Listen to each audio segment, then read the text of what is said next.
हाँ तो बच्चों, अपन लोगों ने पढ़ लिया था इलेक्ट्रोसाइट्स में कौन से तरीके से, 3 तरीके से चार्ज अपने दिया था बॉडी को, और मेथड ऑफ चार्जिंग था अपने पास। और मेथड ऑफ चार्जिंग जो था वो था बाय फ्रिक्शन, बाय कंडक्टेंस और बाय इंडक्टेंस। ये हम लोगों ने पढ़ लिया था। मेनली हम लोगों ने जो कंडक्टेंस और इंडक्टेंस से चार्ज देते हैं उसके बारे में अपन ने काफ़ी टाइम लगा के उस चीज़ को पढ़ा, और इनके जो बेसिक कॉन्सेप्ट हैं आगे अपने काम आएंगे।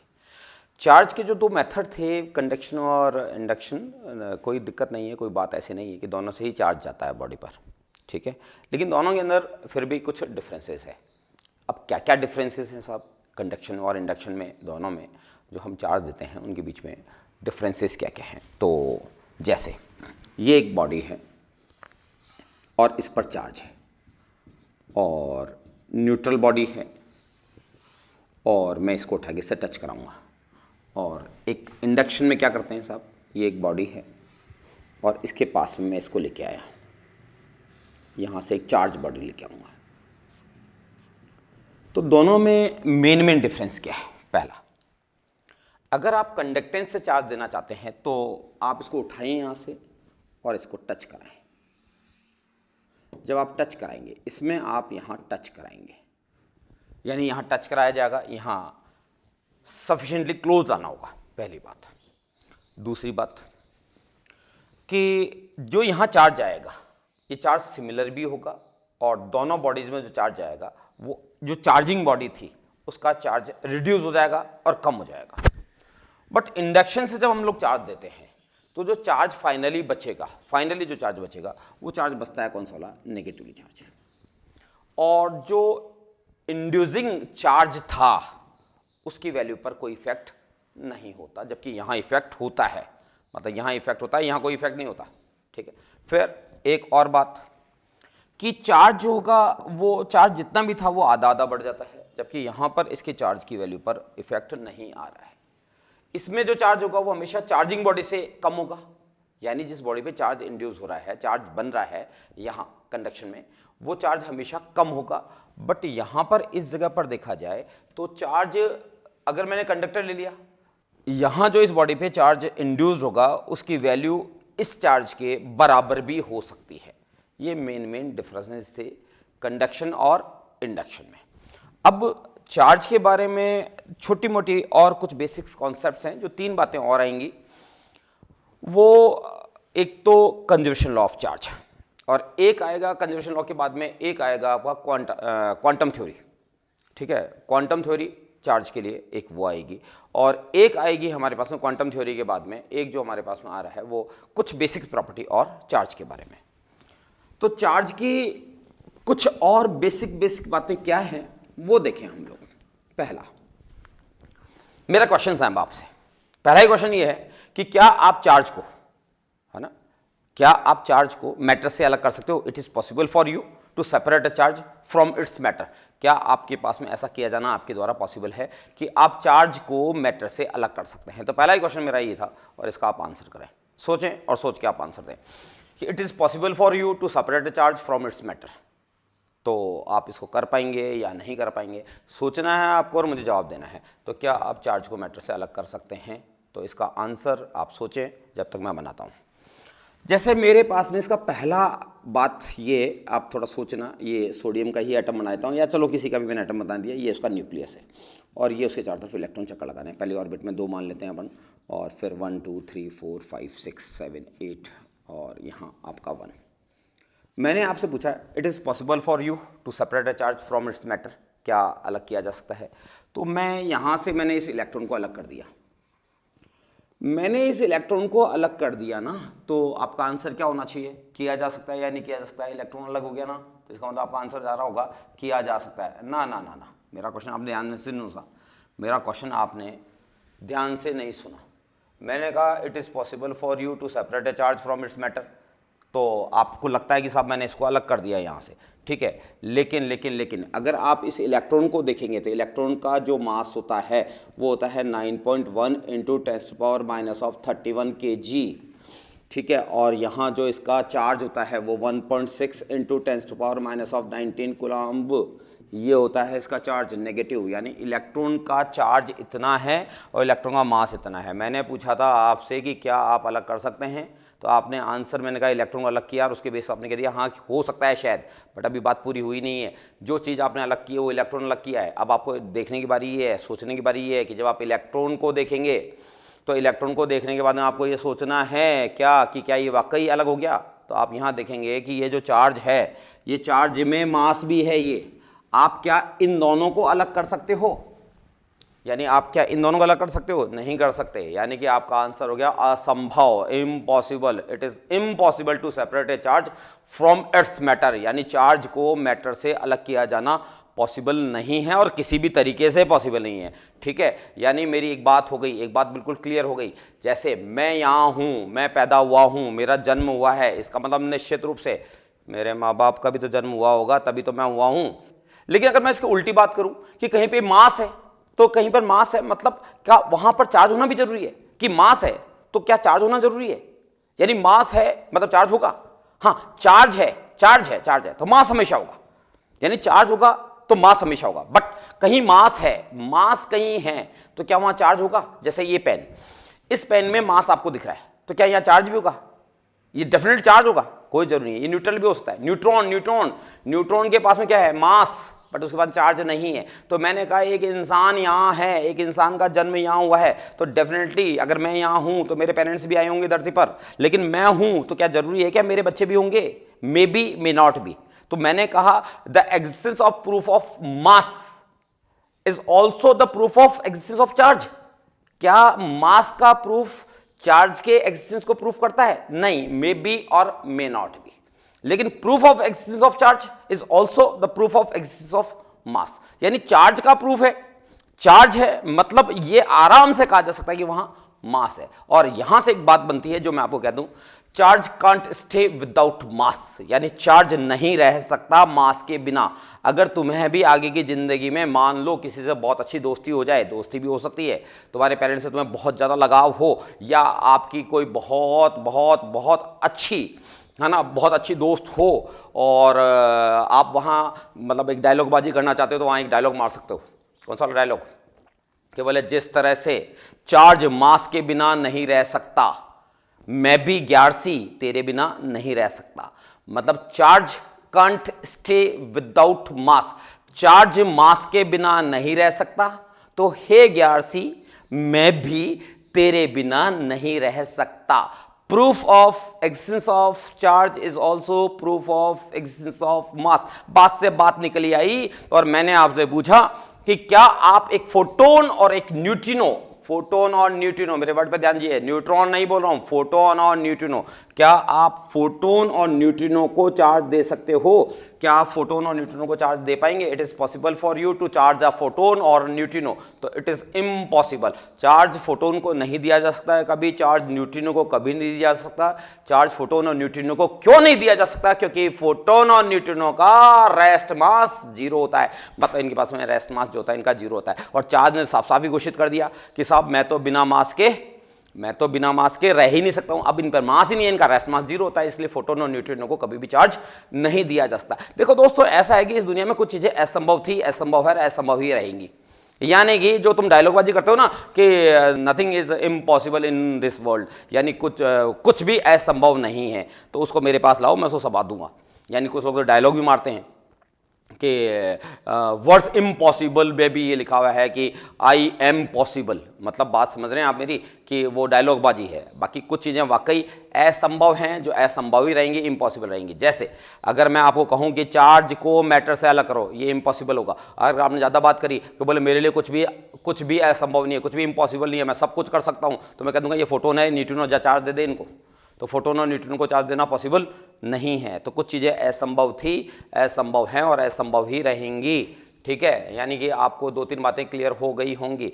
अब एक जब बात चल रही है तो हम लोग चार्ज के बारे में कुछ और इम्पॉर्टेंट बातें कर लेते हैं, कुछ इम्पॉर्टेंट डिस्कवरीज के बारे में बात कर लेते हैं। तो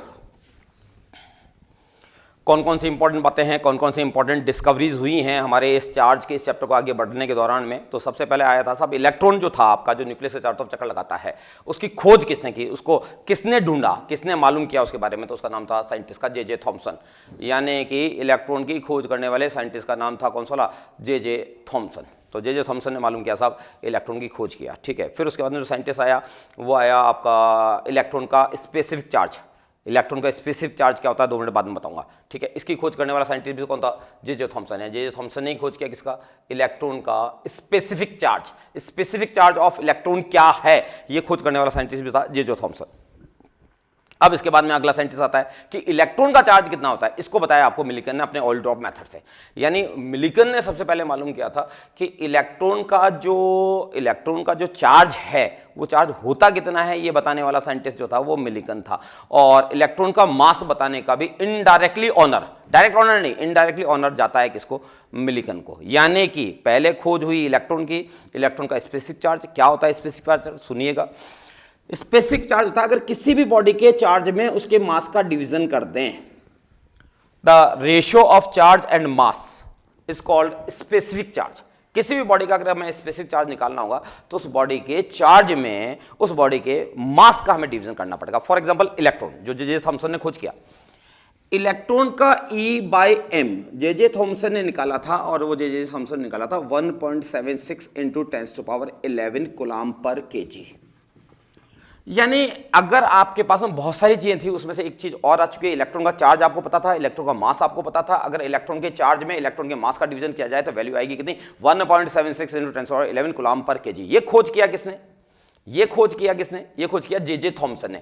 आपको एक बात पता होनी चाहिए कि इलेक्ट्रॉन की जो खोज करने वाला साइंटिस्ट था, वो खोज करने वाला साइंटिस्ट कौन था, जे थॉमसन। कि इलेक्ट्रॉन खोजा, इलेक्ट्रॉन का स्पेसिफिक चार्ज भी उसने दिया, और ये होता है 1.76 × 10⁻11 कूलम पर kg। ये बताया किसने, जे थॉमसन ने।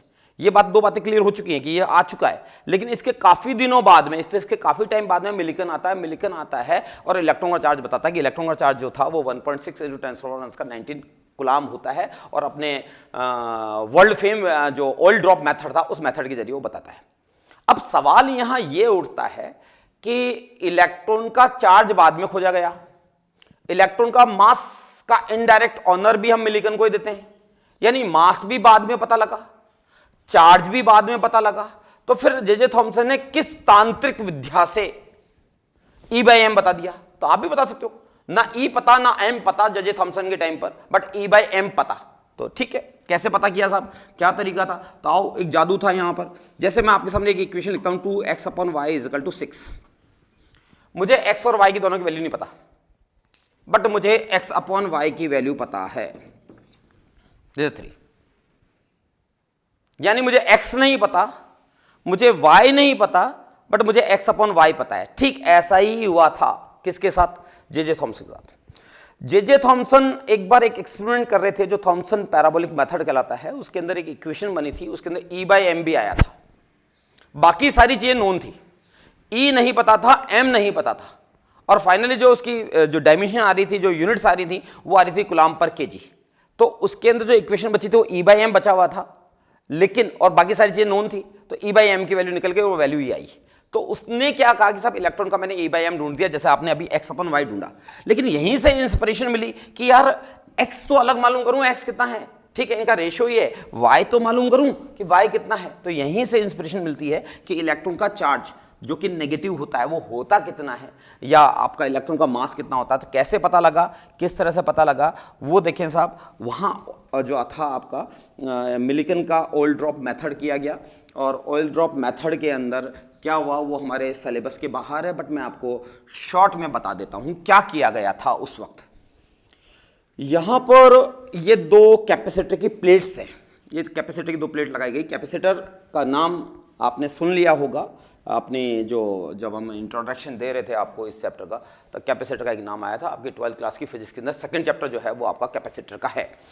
और उसके अंदर क्या था साहब, उसने मिलिकन ने क्या किया कि यहाँ से इस जगह से यहाँ एक स्प्रे करने वाली डिवाइस लगा रखी है, उसमें कोई हल्का तेल डाल रखा है। ऊपर वाली जो प्लेट थी उसमें एक छोटा सा प्लेस रख दिया, और कोई जिसकी विस्कोसिटी कम हो ऐसा कोई लिक्विड लिया गया, और वो लिक्विड यहाँ से स्प्रे करके इसमें गिरा दिया गया।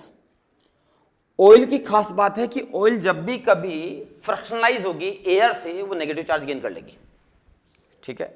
अब क्या हुआ साहब, उसने क्या किया, यहां तुम्हारा विस्कोसिटी वाला टॉपिक काम में आएगा, और इसको ड्रॉप को उसने नीचे गिरने दिया।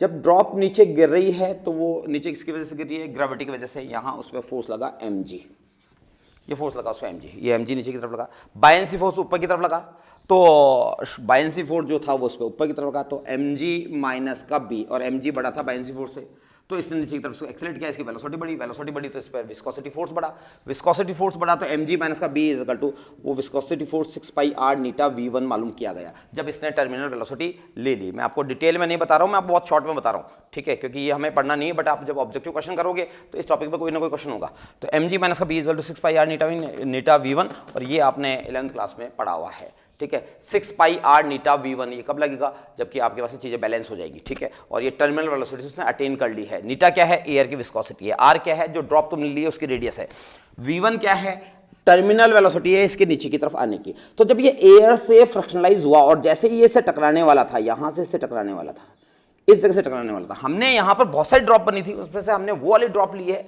जो बहुत छोटी हो और जो बहुत धीरे धीरे नीचे आ रही हो, जिसकी रेडियस बहुत कम होगी, वो धीरे धीरे नीचे आएगी। अब क्या हुआ कि जब ये जैसे ही से टकराने वाली थी, हमने क्या किया कि इस कैपेसिटर को चार्ज दे दिया, और कैपेसिटर की नीचे वाली प्लेट को नेगेटिवली चार्ज और ऊपर वाली प्लेट को हमने पॉजिटिव चार्ज कर दिया। अब क्या होगा साहब, अब क्या होगा, अब क्या होगा, अब क्या होगा, अब क्या होगा, ये ड्रॉप इससे रिपेल होगी, ड्रॉप पर आपका जो नेगेटिव चार्ज आ चुका है इस पर, और इलेक्ट्रिक फील्ड यूं लग रहा है।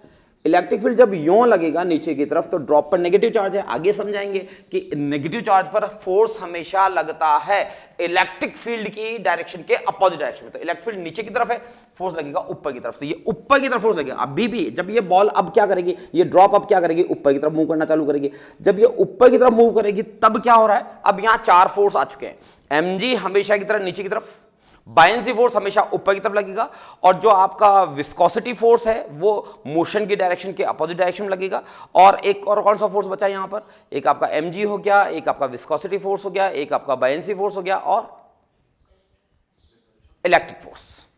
यानी यहां पर आपके पास 4 फोर्स आ गए। इलेक्ट्रिक फोर्स कितना लगता है वो मैं समझाऊंगा आपको। सपोज इस ड्रॉप पर चार्ज आ गया Q, ड्रॉप पे चार्ज Q है, तो यहां इलेक्ट्रिक फोर्स लगा, वो लगा QE, ये आपका एफ ऑफ ई लगा। ये क्यू ई होता है, कैसे होता है बाद में समझाएंगे, बट ये फोर्स लगा ऊपर की तरफ, यानी ये फोर्स आपका ऊपर की तरफ है।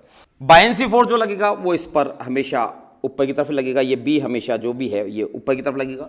जब आपकी ऑयल ड्रॉप यहाँ है तो इस पर 2 फोर्स ऊपर की तरफ लग रहे हैं। एक तो लग रहा है आपका F of E Q E, इसको हम आगे स्टडी करेंगे। दूसरा इस पर जो एक फोर्स लग रहा है ऊपर की तरफ, वो है आपका बायंसी फोर्स, यानी बायंसी फोर्स ऊपर की तरफ लग रहा है और आपका क्यू ई ऊपर की तरफ लग रहा है, यानी 2 फोर्स ऊपर की तरफ लग रहे हैं। बॉल जब ऊपर की तरफ जा रही है तो विस्कोसिटी फोर्स नीचे की तरफ लग रहा है, और mg की तो है ही बात, वो हमेशा नीचे की तरफ लगेगा, यानी mg नीचे की तरफ लग रहा है। जब ये फोर्स लगाया गया तो बॉल ने ऊपर की तरफ एक्सेलरेट होना चालू किया, यानी ऊपर की तरफ उसकी वेलोसिटी बढ़ रही है। ऊपर की तरफ वेलोसिटी बढ़ रही है तो जो आपका विस्कोसिटी फोर्स होता है नीचे की तरफ जो लग रहा है, उसकी वैल्यू भी बढ़ती जाएगी, और एक पोजीशन ऐसी आएगी कि ये अपनी टर्मिनल वेलोसिटी को ऊपर की तरफ अटेन कर लेगी। और सपोज करो टर्मिनल वेलोसिटी है v2, यानी ऊपर जाने वाली वेलोसिटी कितनी है v2। यानी मैं कहता हूं कि जब ये ड्रॉप ऊपर जा रही थी और इसके अंदर जो इक्विलिब्रियम की पोजीशन आ गई थी, उस वक्त 2 फोर्स नीचे की तरफ लग रहे हैं और 2 फोर्स ऊपर की तरफ लग रहे हैं। कौन कौन से 2 फोर्स नीचे की तरफ लग रहे हैं, तो कौन कौन से फोर्स 2 नीचे की तरफ लग रहे हैं, तो एक तो लग रहा है दोस्त mg नीचे की तरफ, ये लग रहा है mg नीचे की तरफ, यानी यहां एक तो फोर्स हो गया mg नीचे की तरफ। एक हो गया आपका नीचे की तरफ फोर्स लग रहा है 6 पाई r नीटा v2, ये वाला फोर्स भी नीचे की तरफ लग रहा है, बॉल जब ऊपर जा रही है। ठीक है, बात समझ में आ रही है मेरी। पहले बॉल नीचे आई थी, मैंने उसकी टर्मिनल वेलोसिटी गेन करी, फिर उसके बाद जब टकराने वाली थी, जस्ट उस पर इलेक्ट्रिक फील्ड लगा के बॉल को ड्रॉप को मैंने ऊपर खींच लिया। जब ऊपर खींचा तब 2 फोर्स नीचे की तरफ लग रहे हैं, वो ये हैं, और 2 फोर्स ऊपर की तरफ लग रहे हैं, वो है आपका QE प्लस का B। ये 2 फोर्स लग रहे हैं। ये इक्वेशन नंबर मेरे पास में 1 है, ये इक्वेशन नंबर मेरे पास में 2 है। अब हम लोग क्या करते हैं कि mg माइनस का b प्लस का 6 pi r Neeta v2 is equal to Q of E, और mg माइनस का b, यहां अगर आप देखेंगे तो फ्रॉम इक्वेशन नंबर 1 यहां से mg माइनस का b की वैल्यू कितनी है दोस्त, 6 पाई r नीटा v1। यानी मैं अगर यहां रख देता हूं 6 pi r eta v1 plus का 6 pi r eta of v2 is equal to Q of E। और इसको अगर आप देखेंगे तो कुछ चीज़ें कॉमन दिख रही हैं आपको, और वहाँ से अगर अपने इन सब चीज़ों को बाहर लेवें तो आपका आ गया 6 बाहर आ गया, पाई बाहर आ गया, आर बाहर आ गया, नीटा बाहर आ गया, ये V1 प्लस का V2 इजकल टू QE, और इसको भी अगर मैं नीचे ले आऊँ तो ये E हो जाएगा और यहाँ आ जाएगा ये आपका Q। ये आपके पास एक फॉर्मूला बन गया जो मिलिकन ने अपना ऑयल ड्रॉप किया था। आपको मैंने पूरा समझा दिया, ये आपके काम आएगा, ठीक है। अब क्या हुआ साहब, through that formula 6 pi r हम ड्रॉप की जो रेडियस है वो मालूम कर सकते हैं। नीटा एयर के विस्कोसिटी थी, विस्कोसिटी कोएफिशिएंट ये हमें मालूम होता है। V1 कैसे मालूम करेंगे कि जो ड्रॉप थी उसने ऊपर से नीचे तक आने की इतनी डिस्टेंस कितने टाइम में ट्रेवल करी, उससे उसका V1 पता लग जाता है। नीचे से जो ऊपर गई थी इतनी डिस्टेंस कितने टाइम में ट्रेवल करी, ये V2 पता लग जाएगा। इलेक्ट्रिक फील्ड हम लगा रहे हैं, कितना पोटेंशियल डिफरेंस लगाया गया है उसके बेस पर, और दोनों प्लेट्स के बीच की डिस्टेंस पता होती है, तो उसके बेस पे ये E भी निकल जाता है। यानी यहां सब कुछ निकल गया। और जो मिलिकन ने किया, हालांकि मैं आपको जब क्वांटम थ्योरी पढ़ाऊंगा तब ये बात वापस बताऊंगा, ये वाली चीज मेरे पास वापस आएगी, मैं उस वक्त आपको केवल कहूंगा कि आपने वो फॉर्मूला निकाला था। मिलिकन ने क्या किया साहब, हर बार हर बार जो भी चार्ज है उसने हजारों ड्रॉप्स पर इस काम को किया, और हजारों ड्रॉप्स पे काम करने के बाद में उसने एक ही चीज को गेन किया कि हर ड्रॉप पर जो चार्ज आ रहा है वो एक पर्टिकुलर नंबर का टोटल मल्टीपल आ रहा है, एक पर्टिकुलर नंबर का, और वो पर्टिकुलर नंबर था इलेक्ट्रॉनिक चार्ज, यानी total multiple of electron charge. जो भी ड्रॉप पे जो भी चार्ज आ रहा है, जो भी इस ड्रॉप पे चार्ज आया इस फॉर्मूले से, वो चार्ज क्यों गेन किया, उसने देखा कि ये जो भी चार्ज आ रहा है एक फिक्स नंबर का टोटल मल्टीपल है। अब बारी थी उस फिक्स नंबर को ढूंढने की, तो वो जो उसने ढूंढा था वो पता लगा साहब ये E, ये क्वांटम थ्योरी में भी काम आएगा आपके। यानी उसने ये मालूम किया कि electronic charge is the smallest charge, ठीक है, और जो भी चार्ज इस यूनिवर्स में है वो सारा का सारा चार्ज इलेक्ट्रॉन के चार्ज का टोटल मल्टीपल है। यानी इलेक्ट्रॉन के चार्ज को ढूंढने वाला बंदा था हमारा प्यारा, सबका प्यारा मिलिकन। बात समझ आई?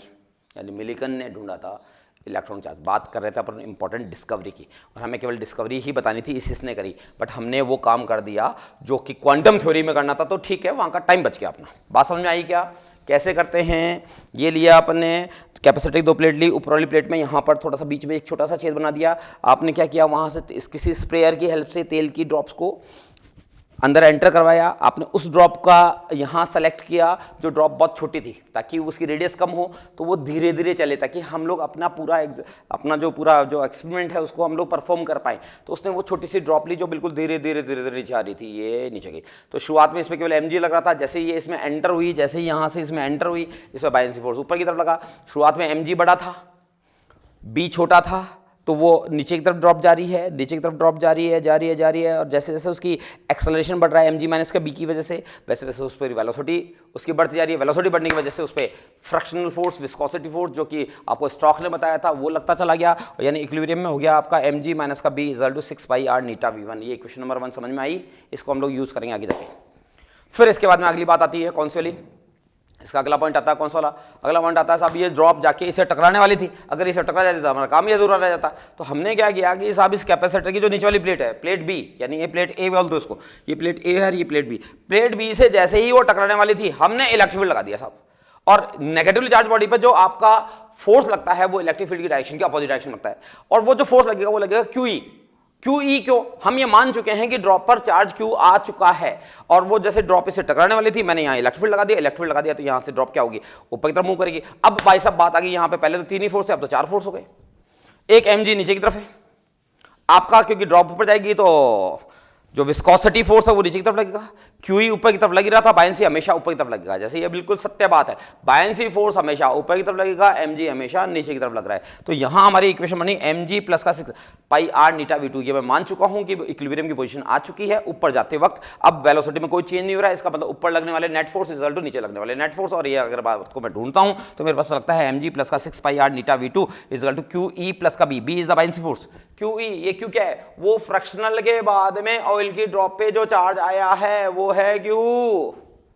समझ आई मेरी बात। अब मैंने इस इक्वेशन को सॉल्व किया, मैं इस बी को इधर लेके आया, तो एम जी माइनस का बी प्लस का 6 पाई आर नीटा V two equal to Q, और एम जी माइनस का बी इक्वेशन 1 से मेरे पास वैल्यू है कितनी, भले इसकी वैल्यू तो कितनी है भैया, 6 पाई आर नीटा वी वन, यानी 6 पाई आर नीटा वी वन प्लस का 6 पाई आर नीटा V two equal to Q, और यहाँ से मैंने क्यू की वैल्यू निकाली, और बारंबार मैंने क्या निकाली, मिलिगन ने निकाली, 1000 बार किया, एक बार नहीं हजारों बार उसने किया, और हर बार वो भाई साहब चक्कर खा गया कि जो भी चार्ज छोटी से छोटी बड़ी से बड़ी ड्रॉप पे जो चार्ज निकाला गया वो चार्ज हमेशा एक पर्टिकुलर नंबर का टोटल मल्टीपल था। एक ड्रॉप तो ऐसी भी आई थी जिसके अंदर चार्ज जो था वो इलेक्ट्रॉनिक चार्ज के बराबर था, लेकिन कोई भी ड्रॉप ऐसी नहीं थी जिसमें चार्ज मिल जावे इलेक्ट्रॉनिक चार्ज से छोटा, यानी एक ड्रॉप ऐसी थी जिसमें केवल एक इलेक्ट्रॉन के बराबर चार्ज वो गेन कर पाई।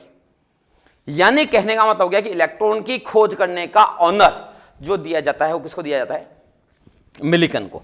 अब बात आती है यहां पर कि साहब इलेक्ट्रॉन का मास मालूम करने का इनडायरेक्टली ऑनर मिलिकन को क्यों मिला। मिलिकन ने इलेक्ट्रॉन की खोज कर ली थी और इलेक्ट्रॉन के चार्ज की खोज कर ली थी। खोज तो इलेक्ट्रॉन की जे थॉमसन ने की थी, बट जो चार्ज मिलिकन ढूंढ चुका था, और उसने अपनी थोड़ी सी जुगट लगाई। क्या लगाई साहब, तिकड़म लगाई कि यार मुझे E बाई एम ने दे दिया जे थॉमसन ने, कि जे थॉमसन ने दे दिया साहब कि होता है 1.76 into 10⁻11 of coulomb per KG. ये दे दिया था किसने, जे थॉमसन ने, ये दे दिया था। उसको इलेक्ट्रॉन का चार्ज पता लग चुका था कि इलेक्ट्रॉन का चार्ज 1.6 इंटू 10⁻⁻⁻⁰ कूलम होता है। ये सी लिखना चाहिए भैया, मेरी आदत में लगा हुआ है, ठीक है आप, इसलिए मैं यूँ लिख देता हूँ, ये सी, ठीक है साहब। अब उसने क्या दिमाग लगाया, बहुत सिंपल, कि अगर मैं अपने ई में E बाई एम का डिवीजन कर दूं, जो मुझे जे थॉमसन ने दिया था, अगर मैं कर दूं तो चल भाई चल, ये नीचे ही ऊपर आएगा, यानी एम आना चाहिए। ये उसने यहां पर अपना दिमाग चलाया, मतलब यहां उसके दिमाग का बल्ब ग्लो हो गया, ठीक है, यहां उसका दिमाग चमका, ठीक है। दिमाग जब उसका चमका तो यहां उसने करने की कोशिश की। यहां इस ई में उसने E बाई एम का डिवीजन किया, और E बाई एम क्या था, इलेक्ट्रॉन का E बाई एम याद होना चाहिए आपको direct, 1.76 into 10⁻11 coulomb per KG. बोल बच्चे, तो चल भाई चल, यानी केजी तो आएगी बात, ठीक है, यानी m is equal to 1.6 into 10⁻⁻30, तो ये हो गया दोस्त, ऊपर गया तो, और ये बचा आपका 1.76।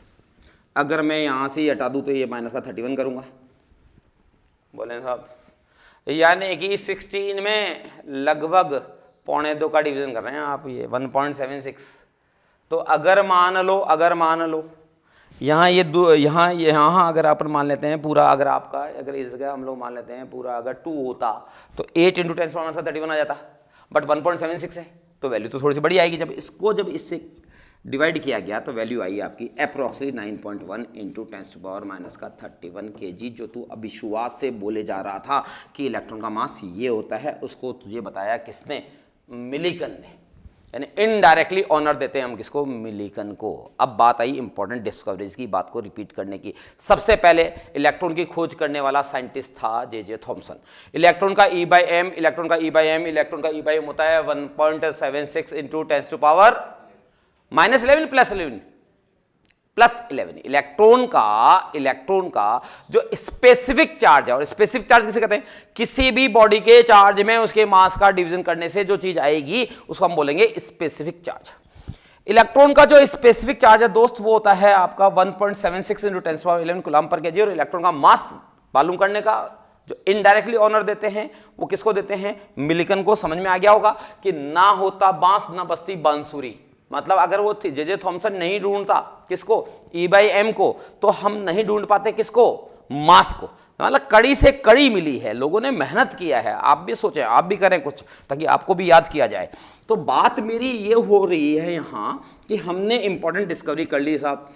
अब बात जब चलती है तो भाई देखो, फिजिक्स में तो चीज ऐसी है कि हर लाइन पे क्वेश्चन है, फिजिक्स में हर लाइन पर क्वेश्चन है, और फिजिक्स से इजी सब्जेक्ट कुछ नहीं है। बस आप अपने जो दिमाग के दरवाजे हैं वो आप खोल के रखें।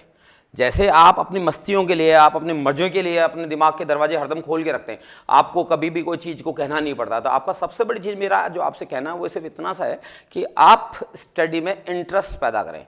जिस दिन तक आपका इंटरेस्ट पैदा नहीं होगा तब तक आपका पढ़ना बेकार है। जिस दिन आप इसको अपने शौक से करने लगेंगे, आप मज़े से करने लगेंगे, आप घंटे नहीं देखेंगे, घड़ियों की तरफ नहीं देखेंगे, तब तक आपकी पढ़ाई करना अधूरी है। यानी आपको पता नहीं लगना चाहिए कि कब का आपका 1 घंटा बीत गया है। यानी आप पढ़ाई को ठीक वैसे ही करें जैसे आप गेम्स के लिए करते हैं, या जो भी आपकी हॉबीज़ हैं या जो आपका शौक है उसके लिए जो आप करते हो वही काम आप इसको करें। बोले सब क्या करें, इंटरेस्ट पैदा नहीं होता। भैया एक एक चीज़ बता रहे हैं, एक एक पॉइंट बता रहे हैं। इंटरेस्ट अपने आप आएगा जब क्वेश्चन होने लगेंगे, और क्वेश्चन तब होते हैं जब हमारा कॉन्सेप्ट क्लियर होता है। इन सब चीज़ों से कॉन्सेप्ट क्लियर होते हैं। मेरा क्वेश्चन आपके लिए ये है कि स्पेसिफिक चार्ज कहते किसे कहते हैं साहब? किसी भी बॉडी के चार्ज में उसके मास का डिवीजन कर दो तो जो चीज़ आएगी वो स्पेसिफिक चार्ज आएगी। फॉर एग्जांपल इलेक्ट्रॉन का specific charge 1.76 × 10⁻11 coulomb per KG है।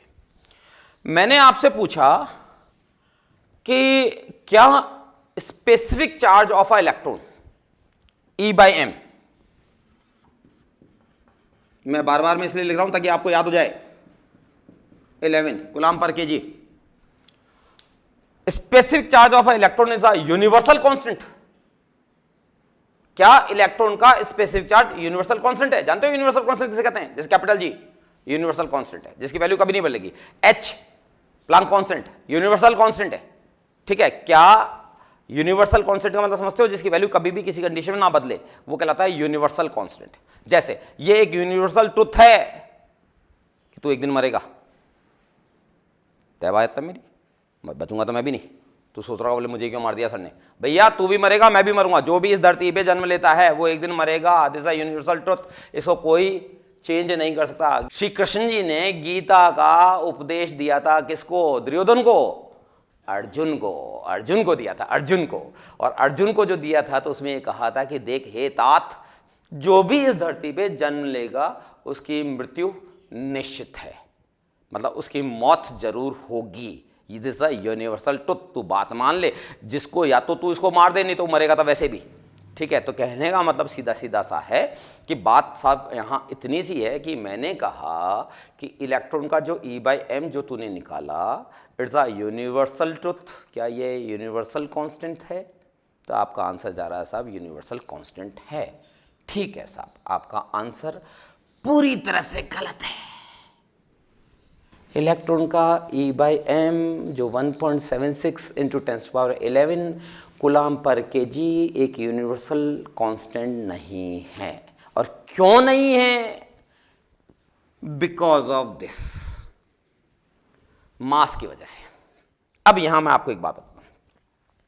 अगर एक बॉडी पर, इस बॉडी पर मैंने 15 कूलम चार्ज दे दिया और ये रेस्ट में है, और अब इसको मैंने मोशन में ले आया, तब भी इसमें चार्ज कितना होगा? 15 कूलम ही होगा। मतलब charge is invariant quantity. Charge अपनी स्टेट पे डिपेंड नहीं करता कि वो रेस्ट में है या मोशन में है। अगर मोशन में जो चार्ज है मान लो 15 कूलम, तो जब वो रेस्ट में आ जाएगा तब भी 15 कूलम ही रहेगा, मतलब charge is a invariant. But mass के लिए तुम दावा नहीं कर सकते, मास इज अ वेरिएंट क्वांटिटी। और आपको आइंस्टीन जो इस सदी के सबसे बड़े साइंटिस्ट माने जाते हैं, जिनकी जो रिलेशन ऑफ जो थ्योरी ऑफ रिलेटिविटी है उसके ऊपर से पर्दा निकालना, पर्दा खोलना अभी बाकी है। बहुत सारे रहस्यों से पर्दा हटना अभी बाकी है, हम उसको कोशिश कर रहे हैं वो सब हो। उन्होंने एक बात दी थी मास के बारे में कि एक बॉडी का रेस्ट में मास m0 है, और वो बॉडी जब मोशन में आती है और काइनेटिक मास m होता है, तो ये मास m और m0 जो होता है वो इज नॉट इक्वल, यानी दोनों इक्वल नहीं होते हैं। यानी एक बॉडी का जब मैं खड़ा हूँ इस वक्त मेरा मास, और जब मैं मोशन में आऊँगा उस वक्त मेरा मास, दोनों मास चेंज हो जाते हैं। यानी मैं जब चल रहा हूँ उस वक्त का मेरा मास, और जब मैं रेस्ट में हूँ उस वक्त का मेरा मास, दोनों मास क्या होंगे? अलग अलग होंगे। बट हमें डेली लाइफ में ये चीज़ फील नहीं होगी। उसका कारण है कि आपका ये फॉर्मूला जो आइंस्टीन ने बताया, m = m0 अंडर रूट में 1 - v² / c²। यानी आपका m इजिकल टू हुआ m naught upon under root में 1 माइनस का v square by c square. इसमें क्या क्या चीज़ें क्या क्या है बता देता हूँ। m काइनेटिक मास है, यानी डायनेमिक पोजीशन में बॉडी जब चल रही हो उस वक्त का मास है, m नॉट रेस्ट मास है, और 1 तो 1 है ही, जानते ही हो आप 1 तो क्या होता है, और माइनस का v square by c square. v is the velocity of object और c is the light velocity, यानी c जो है वो लाइट वेलोसिटी है।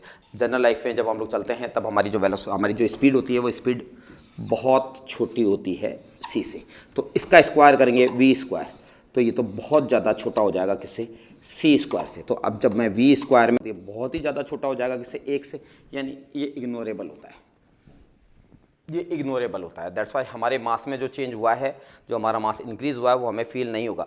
बट बात की बात अगर करोगे तो v की वैल्यू कुछ ना कुछ होगी, v की वैल्यू कुछ ना कुछ होगी ना। अब v की वैल्यू कुछ ना कुछ होगी तो उसमें जब v स्क्वायर करोगे, जब उसमें c स्क्वायर का डिवीजन करोगे तो कोई ना कोई नंबर तो आएगा।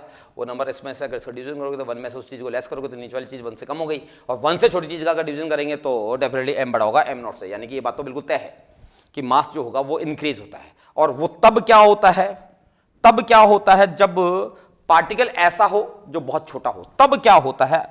उस कंडीशन को अगर हम लोग देखें तो कहाँ फर्क पड़ता है उस बात को ध्यान से सुने, और कहाँ फर्क पड़ जाएगा वो समझें आप मेरे से। कि जब पार्टिकल बहुत छोटा, जैसे इलेक्ट्रॉन, अब इलेक्ट्रॉन देखना भाई, इलेक्ट्रॉन का जो मास होता है, काम आएगा अपने यहाँ बात, इलेक्ट्रॉन का जो मास होता है वो 9.1 इंटू 10⁻³ kg होता है। मास ऑफ द इलेक्ट्रॉन ये है रेस्ट में। अब ये मास तो बहुत बड़ा है ना, बहुत गजब का मास है, नहीं तो दिख रहा होगा ना, मतलब इसका मास तो जैसे साला कंपैरिजन में आप देखो तो केवल सन का मास ही इसके आसपास आता होगा। भाई क्या होगा, सन का मास यही तो होता है लगभग 2 इंटू 10⁻30 kg। हाँ ठीक है, ज़्यादा अंतर कहाँ है, बस एक छोटा सा ही अंतर है, ये माइनस तो लगा है, ये -31। तो मास तो बहुत ज़्यादा है ना इलेक्ट्रॉन का, बहुत ज़्यादा है, बहुत ज़्यादा है, नहीं है, बहुत ज़्यादा नहीं है, इलेक्ट्रॉन का मास बहुत कम है, गजब कम है, इतना कम है कि F इक्वल टू माँ, ओ मेरी माँ कहाँ है तू, F इक्वल टू ma। अगर मैं एक बॉडी पे फोर्स लगा दूं 1 न्यूटन का, इलेक्ट्रॉन में फोर्स लगा रहा हूँ 1 न्यूटन का, देखता हूँ क्या होगा उसका, 1 newton is equal to ma, a is equal to 1/m, electron mass 9.1 into 10⁻31, ऊपर गया 10⁻31, इस 9.1 को रफली तेरे लिए 10 कह दूँ, 9.1 को कर नहीं सकता पर मैं मान लेता हूँ मेरी कैलकुलेशन इजी करने के लिए, मैंने कह दिया 10।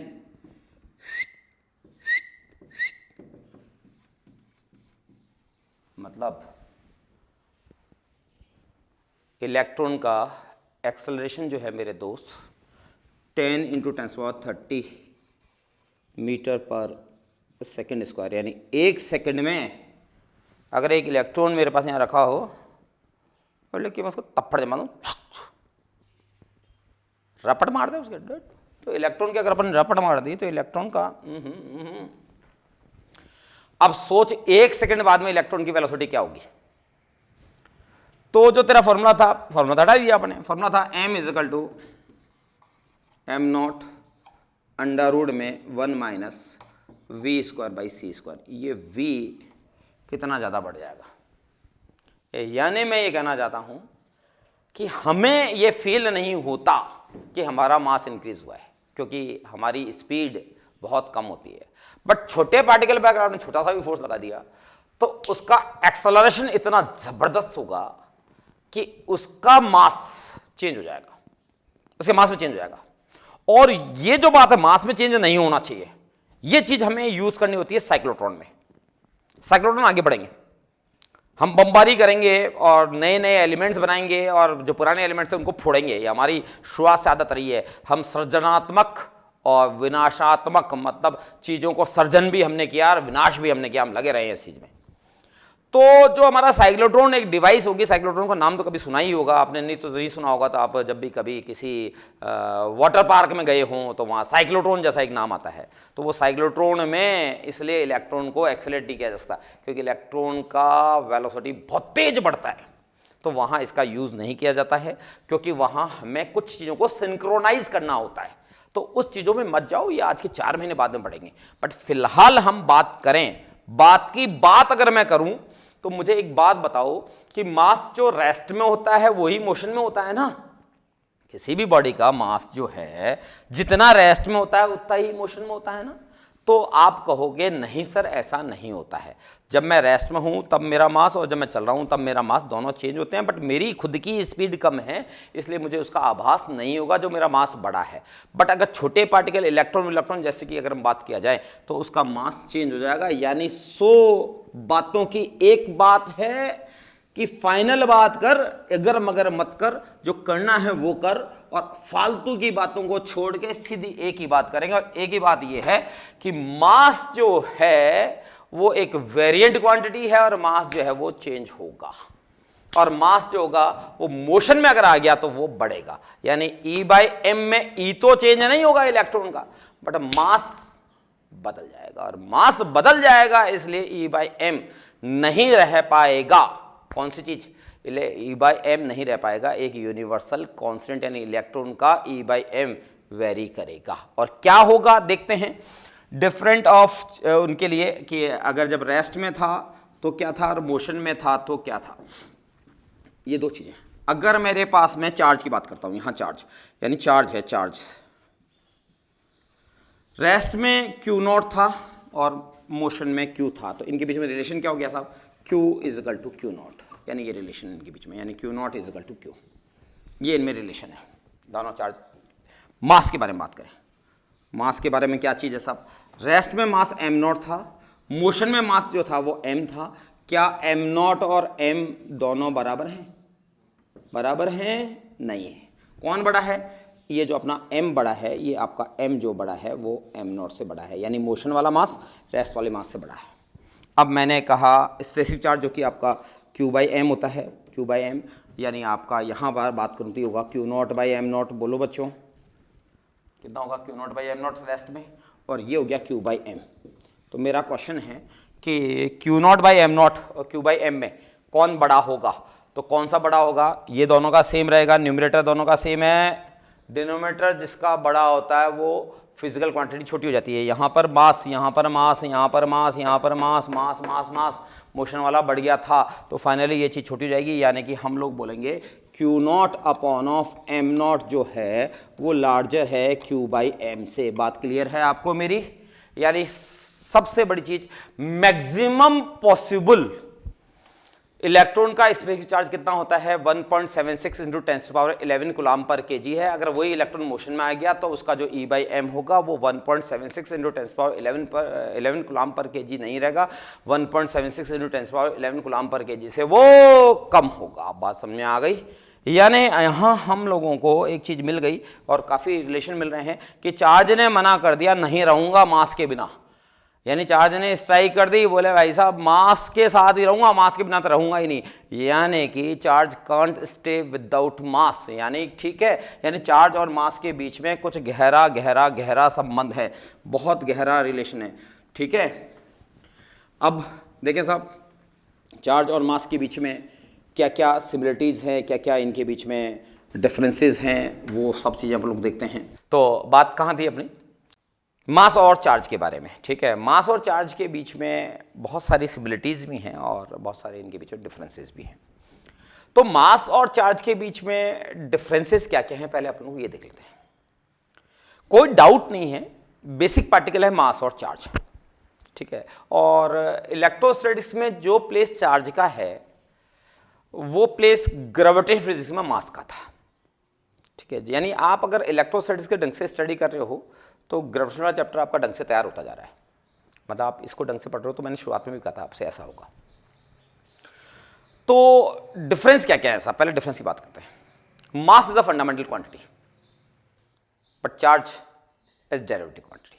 चार्ज एक डेरिवेटिव क्वांटिटी है जबकि मास एक फंडामेंटल क्वांटिटी है। Both mass and charge are scalar. Mass और चार्ज जो है दोनों ही स्केलर हैं, but charge is a derivative quantity, mass is a fundamental quantity. पहला डिफरेंस। डिफरेंस नंबर 2, चार्ज जो होता है भिड़ू, भिड़ू जानता है ना, दोस्त को कहते हैं, भिड़ू मतलब दोस्त। तो चार्ज जो होता है ना, जानता है ना भिड़ू, दो तरह का होता है, जबकि मास जो है वो केवल एक तरह का होता है। चार्ज दो तरह का, पॉजिटिव नेगेटिव, मास केवल एक ही तरह का होता है। कभी सुना क्या मास भी दो तरह का होता है, पॉजिटिव नेगेटिव? मास केवल एक तरह का होता है। चार्ज जब चलता है, जब एक्सेलरेट होता है तो एनर्जी रेडिएट्स करता है।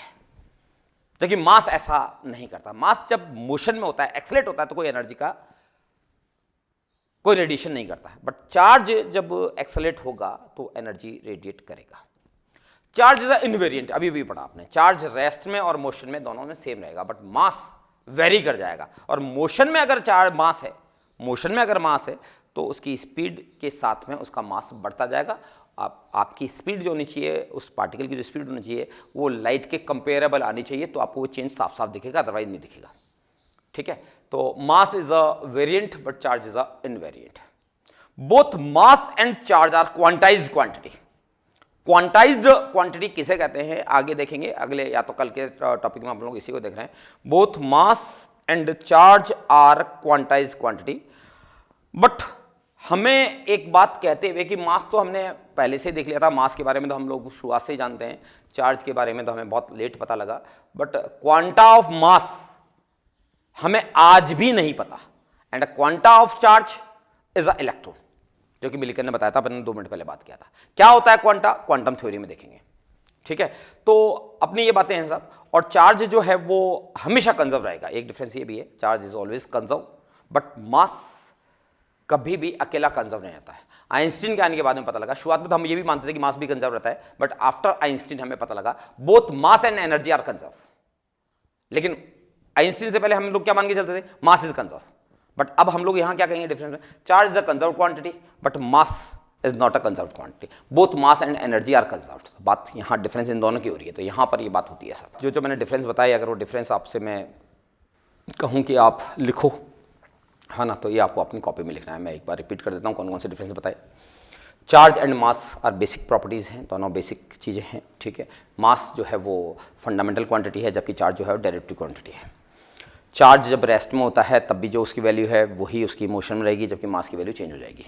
चार्ज जब होगा, वो चार्ज जो एक्सेलरेट होगा तो वो एनर्जी को रेडिएट करेगा, बट मास ऐसा नहीं करेगा। Both charge and mass are quantized quantity. Mass का क्वांटा हमें आज भी नहीं पता, चार्ज का क्वांटा हमें पता है। ठीक है, चार्ज का क्वांटा हमें पता है। चार्ज हमेशा कंजर्व रहेगा, बट मास जो होगा वो चार्ज के साथ, मास जो होगा वो एनर्जी के साथ में कंजर्व रहेगा। और एक और जो इनके बीच में डिफरेंसेस है वो डिफरेंस है चार्ज का प्रूफ। अगर कहीं प्रूफ हो गया है कि इस पेन पे चार्ज है तो गारंटी है इस बात की कि यहाँ मास भी होगा, बट कहीं पर मास है तो ये इस बात का प्रूफ नहीं है कि वहाँ चार्ज भी है। तो ये बात आपको क्लियर हो गई कि मास और चार्ज के बीच में जो डिफरेंसेस थे वो ये डिफरेंसेस थे।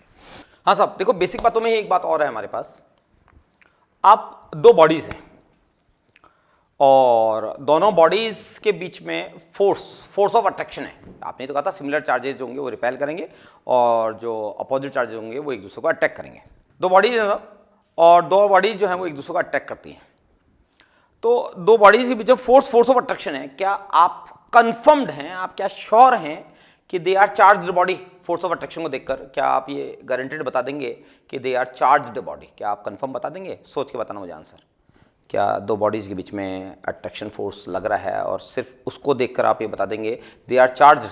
नहीं साहब, अट्रैक्शन को देख के नहीं बता सकते, क्योंकि अट्रैक्शन फोर्स तो ड्यू टू ग्रेविटेशन भी हो सकता है कि एक मास और दूसरा मास दोनों एक दूसरे को अटैक कर रहे हैं। फोर्स ऑफ अट्रैक्शन लग रहा है, इसके बेस पर ये दावा कर देना कि दे आर चार्ज, नहीं साहब, ये ठीक बात नहीं है, ऐसा नहीं कर सकते आप। लेकिन फोर्स ऑफ रिपल्सन है, फोर्स ऑफ रिपल्सन लग रहा है 2 बॉडीज के बीच में। आप आंख मीच के, दांत भींच के ये बोल सकते हो दे आर चार्ज्ड। तो फोर्स ऑफ अट्रैक्शन है 2 बॉडीज के बीच में, तो हम लोग कभी भी दावे के साथ में ये नहीं कह सकते they are charge body. But force of repulsion है तो हम लोग गारंटेड बोल सकते हैं कि दे आर चार्ज बॉडी। चलो ठीक है, अगर आपके पास 2 बॉडी नहीं हो और सिर्फ एक ही बॉडी हो ये, अब मैं आपसे पूछूं कि बताओ मुझे ये बॉडी जो है वो चार्ज्ड है या नहीं है, बिना छुए, बिना कुछ और करे बिना, तो आप कैसे बताओगे कि दे आर चार्ज्ड? ये बॉडी जो है वो चार्ज्ड है या नहीं है, कैसे बताओगे? तो इसी के लिए हमारे पास कुछ डिवाइस आती हैं और डिवाइस जो है उनके जो नाम हैं, यानी कि आपके साथ 4 डिवाइस का नाम बोल रहा हूं मैं। गोल्ड लीफ इलेक्ट्रोस्कोप बोले तो GLE, दूसरा इलेक्ट्रोमीटर, तीसरा अपने पास में बैलिस्टिक गैलोमीटर और एक आपका वोल्ट मीटर। ये ऐसी डिवाइस हैं जो कि चार्ज को डिटेक्ट भी कर सकती है और मेजर भी कर सकती है। तो अपना क्वेश्चन था कि क्या एक बॉडी पर चार्ज है, तो चार्ज है तो क्या आप गारंटेड बता सकते हैं कि वो बॉडी चार्ज है या नहीं है? तो इसके लिए हमारे पास में एक होता है पिथ बॉल GLE, और एक होता है अपने पास में जो GLE होता है गोल्ड लीफ इलेक्ट्रोस्कोप, यानी इसका नाम है गोल्ड लीफ इलेक्ट्रोस्कोप, जिसको हम लोग बोलते हैं GLE। ये गोल्ड लीफ इलेक्ट्रोस्कोप आपके लिए खास है, बेहद क्वेश्चन बनते हैं। अगले आधे घंटे तक हम लोग इसी के बारे में बात करेंगे। गोल्ड लीफ इलेक्ट्रोस्कोप कैसे काम करता है, किस तरह से काम करता है, ये हम लोगों ने इसको वीडियो से भी आपको समझाने की कोशिश की है, जो कि हमने लिया है फ्लिप लर्न के वीडियो से, और उनके सौजन्य से हमने ये चीज़ लिया है, ठीक है। और आप वहाँ इसको देखें सब, ठीक है, और आप हमारी इसमें वीडियो में भी आप इसको देख सकते हैं, ठीक है। तो वहाँ से हमने इसको लिया है। तो क्या है साहब उसकी वीडियो में और कैसे है, वो आपको मैं पहले पूरा समझा देता हूँ, फिर आपको जब आप उसका वीडियो देखेंगे तो आपको चीज़ें कुछ और क्लियर हो जाएंगी, ठीक है। तो क्या होता है गोल्ड लीफ इलेक्ट्रोस्कोप, इसमें एक यहाँ मेटल की डिस्क होती है जो आप कॉपर की बना सकते हैं, ठीक है। एक ऐसा होता है, एक यहाँ भी आप कॉपर की एक बॉल ले सकते हैं ऐसे, ये भी होता है। एक मेटल की यहाँ रॉड होती है, कंडक्टर रॉड होती है, ये ठीक होती है थोड़ी, और इसके नीचे यहाँ गोल्ड लीफ लगी होती है, गोल्ड लीफ, ये ऐसे, ये यूँ होती है, ये यहाँ से जैसे मेरे कंधे से ये दोनों लीफ है। ये बहुत पतली स्ट्रिप्स होती हैं गोल्ड की, ये ऐसे मूव कर सकती हैं यूँ। जैसे आपने अपने जो पुराने टाइम में जो दरवाजे लगते थे उसके अंदर दरवाजों को दोनों को चौखट से जॉइन करने के लिए एक वो लगाता था हिंज, वो जो खुलता था, बिल्कुल आप वो इमेजिन कर लें। यहाँ ये ऐसा होता है। गोल्ड क्योंकि बहुत महंगा होता है तो भैया चांदी ले ले, सिल्वर लगा ले, और तेरे पास पैसे नहीं है तो तू एल्यूमिनियम की लगा ले, तू ज़्यादा कुछ नहीं है लोहे की लगा ले तू, ठीक है। शुरुआत में उसने गोल्ड बहुत होगा भैया तो गोल्ड लीफ से बनाया, पर नाम इसका फेमस है वो गोल्ड लीफ ही है, ठीक है। आप लोहे की पतली स्ट्रिप्स लगा सकते हैं, हल्की, मतलब कहने का मतलब हल्की होनी चाहिए, ऐसा नहीं तो दो चद्दरें बांध देवे यहाँ ला के, तो ऐसा मत कर लेना, ठीक है भाई। स्ट्रिप्स होती हैं ये, पर नाम क्योंकि शुरुआत में जिस साइंटिस्ट ने किया था उसने गोल्ड लगाया था, इसलिए इसका नाम गोल्ड लीफ ही होगा। तो ये है साहब, एक ये पोजीशन होती है, एक यहाँ डिस्क होती है, ऐसे डिस्क बना नहीं रहा हूँ, है ना, संकेता मतलब उसमें मैं आपको थोड़ा सा दिखा रहा हूँ कि मतलब ये डिस्क होती है और यहाँ यही रॉड होती है और बिल्कुल यही अरेंजमेंट में ये होता है। इन दोनों का अलग अलग तरह से अपन लोग यूज़ कर लेंगे, ये कारण है जिसकी वजह से ऐसा बता रहा हूँ। ये पोजीशन होती है इनकी, और इस पूरी डिवाइस को हम कांच के एक बर्तन से बंद कर देते हैं। इसको भी कांच की बोतल में बंद कर दिया ऐसे, ताकि हवा का इफेक्ट ना पड़े।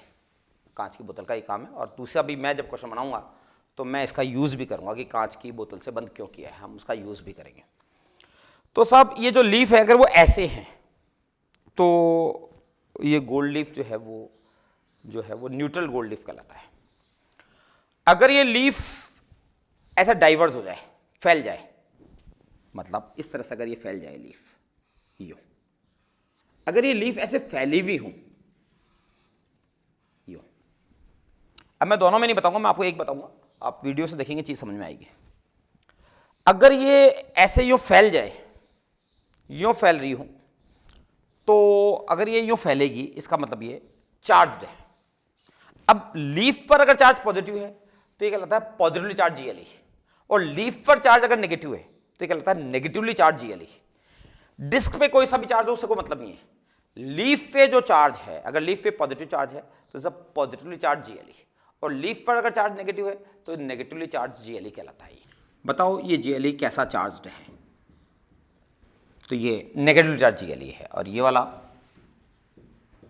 अगर यहाँ पॉजिटिव चार्ज है तो ये पॉजिटिवली चार्ज GLE है। लीफ अगर ऐसे रहती हैं तो GLE न्यूट्रल है, और लीफ अगर डाइवर्स हो जाती हैं, फैल जाती हैं, तो इसका मतलब आपका जो गोल्ड लीफ है वो चार्ज्ड है। अब गोल्ड लीफ को चार्ज कैसे दिया जाता है ये सब आप जब देखोगे वीडियो से तो आपको बिल्कुल क्लियर हो जाएगा। दो तरह से चार्ज दिया जा सकता है गोल्ड लीफ को, बाय कंडक्शन और बाय इंडक्शन। क्या होता है जब मैं एक चार्ज बॉडी को यहां इसके लाके से टच कर देता हूं, अब टच कर दिया है मतलब टच हो गया है, टच हो रहा है मतलब चार्ज आएगा कैसा, बाय कंडक्शन। मान लो ये चीज पॉजिटिवली चार्ज बॉडी थी, तो पॉजिटिव चार्ज बॉडी थी तो क्या हुआ साहब, इसके अंदर बहुत सारे इलेक्ट्रॉन्स हैं, ये सारे के सारे इलेक्ट्रॉन यहां से मूव करेंगे, यहां चले जाएंगे और इसका बहुत कुछ पॉजिटिव चार्ज कैंसिल कर देंगे। लेकिन जो इसके पास पॉजिटिव बचा हुआ है और इसमें से इलेक्ट्रॉन निकलते जा रहे हैं, तो इसमें से अगर इलेक्ट्रॉन निकलते जा रहे हैं तो जहां जहां से इलेक्ट्रॉन इसमें से निकले हैं वहां वहां इसमें से ये पॉजिटिव चार्ज आएगा ये, और ये पॉजिटिव चार्ज जब आगे पहुंचेगा लीफ तक तो लीफ डाइवर्स हो जाएगी।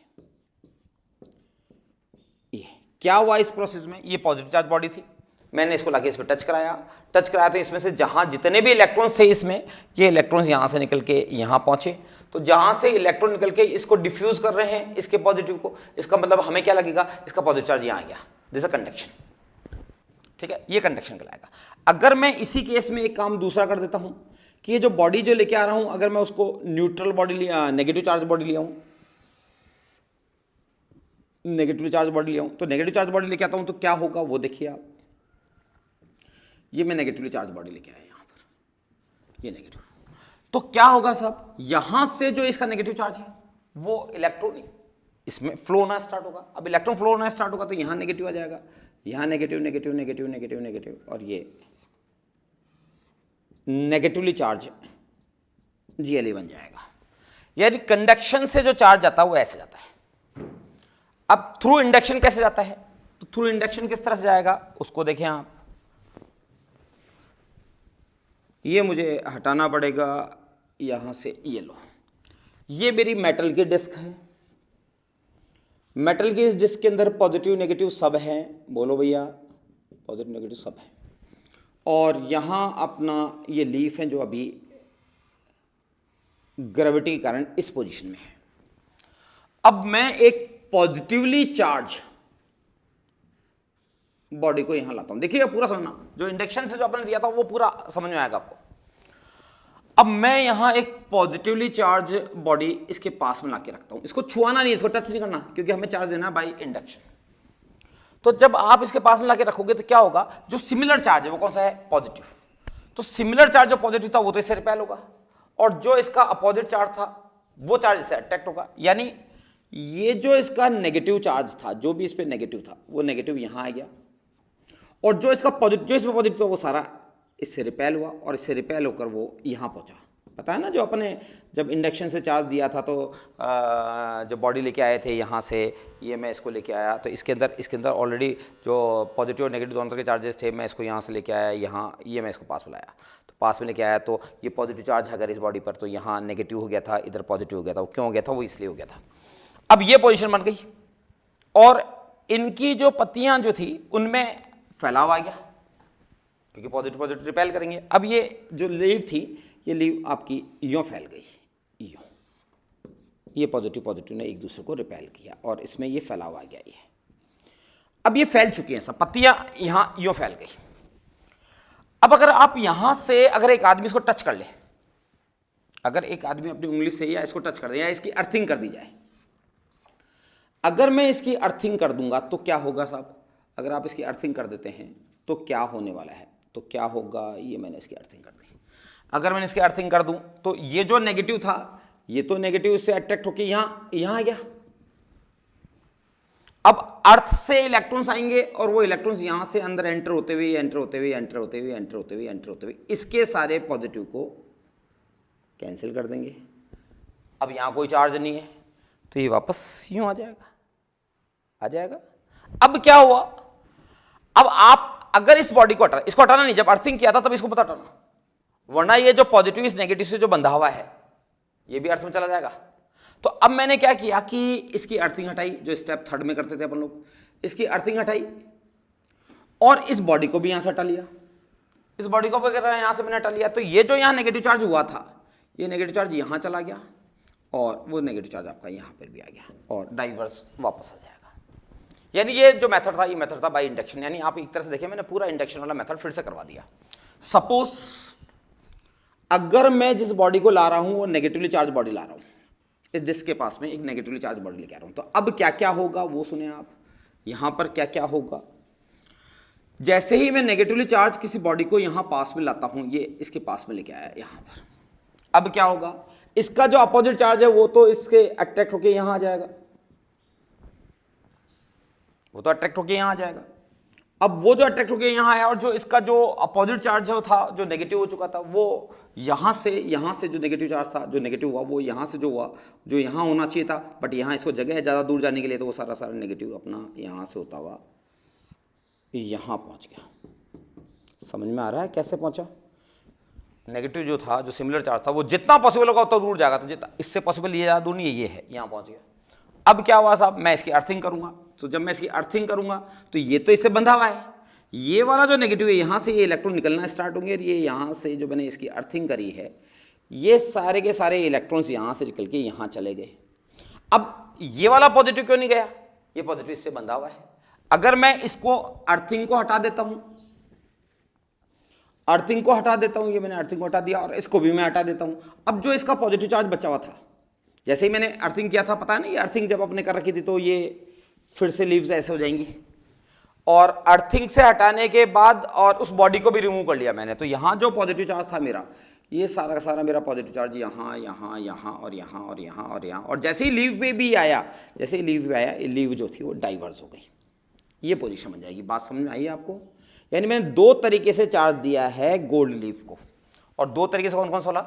एक पॉजिटिव चार्ज बॉडी पास में लाया, एक नेगेटिव चार्ज बॉडी पास में गया। तो ये आपके पास में पोजीशन है, मान लो ये बॉडी, ये आपकी डिस्क है, यहाँ से मैं पॉजिटिव चार्ज बॉडी लेके आया, ये पॉजिटिव चार्ज लेके आया, मेरे पाँव को आप मानेंगे गोल्ड लीफ, यहाँ से मैं लेके आया, यहाँ एक रॉड लगी हुई है जो मेरी बॉडी को मान सकते हैं आप लोग, है ना, यहाँ से, और इसको मान लो लगी हुई है, यहाँ से मैं लेके आया इसको।